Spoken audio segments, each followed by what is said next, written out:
Many really great collections are discovered by accident. We found one old warehouse in Winnipeg that turned out to have a huge lost treasure trove. And it wasn't even guarded by Aztecs with dart guns or anything.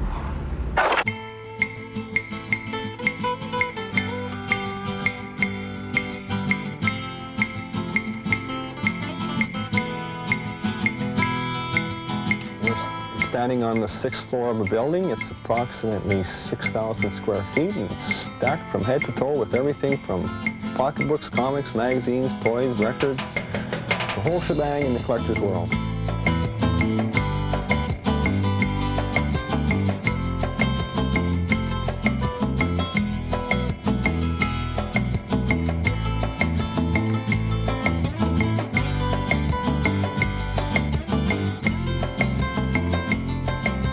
I'm in one of the alleyways, and we have $1 million+ comics worth $1 million+ dollars.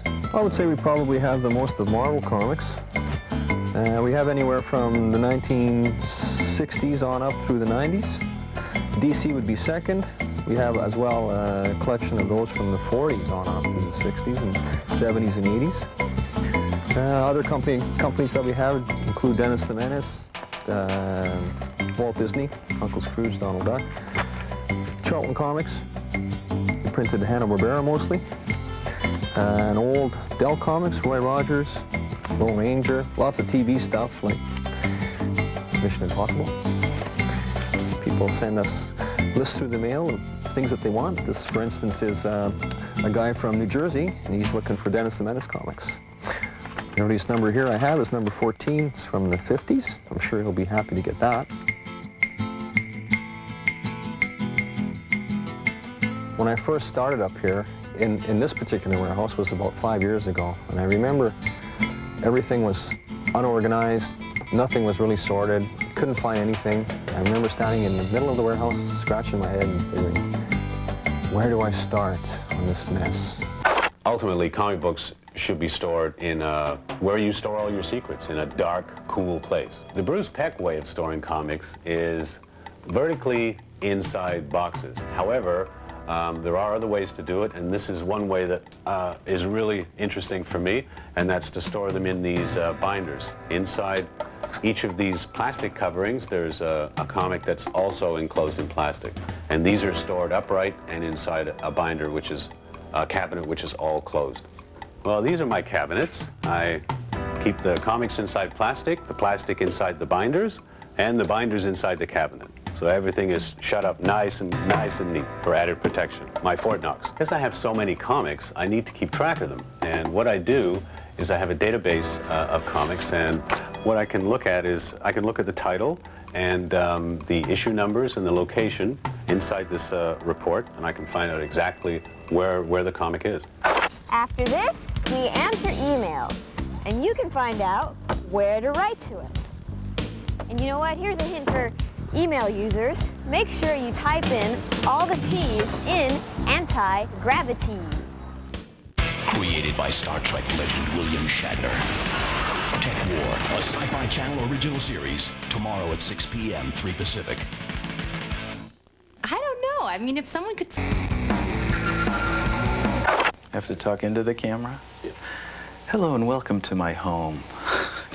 All this stuff in this case here, it's mostly stuff like hair straighteners and skin lighteners, stuff intended for people of color, but beautiful packaging. I collect anything that visually I find is sort of strong. Jeez, good Lord. But here's my collection of old 78s. Let's see what we have at random. I'll just pull one out, and hopefully it's impressive. Mountain City Blues, Clarence Williams Orchestra. It's decent, but nothing to write home about. I always thought Crumb's brother Charles was a better artist than him. You know, he drew this when he was a kid, and he drew that Harpo Marx cover there. He had a really strong style. Robert owed me some artwork because I'd given him some records in the early 80s. And I actually wanted a Kandinsky, but since that was never going to happen, I asked him to do his imitation of a Kandinsky. It's no Picasso, but I can't really complain about the price either, so. Here's some of our enormous whack load of email. Now, we'd love to respond to it all, but we get tons of the stuff. We do read it all, though, and we pick a couple per week to read on the air. Now, I have one here from Philip Leverett and Joseph Masong, who write, I've noticed that the New Men and the X-Men are very similar. Bird is like Archangel, Bishop is like Pilot, New Force and New Man are like X-Force and X-Men. Yeah, okay, I have to disagree, because Proctor is really, really hairy, and Professor X is really bald. What more difference do you need?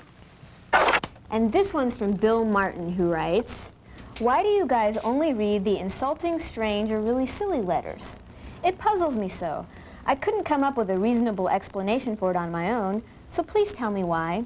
And P.S., more Batman. Well, Bill, it's all right if I call you Bill, isn't it?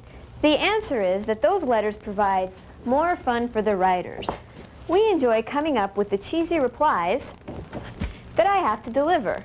And if we answered all the mail that just said, I love your show, we'd have to do a 2-hour variety special. And as for Batman, we'll see. That looks good. Cut, print. And for this week's poll, here's your topic. Rock and roll in comics. What band ought to be heroes in a comic book, and what comic book characters should form a band? You can call or you can email us at antigravity@ytv.ca or write to us at the Anti-Gravity Room, care of YTV Canada, 64 Jefferson Avenue, Unit 18, Toronto, Canada, M6K 3H3.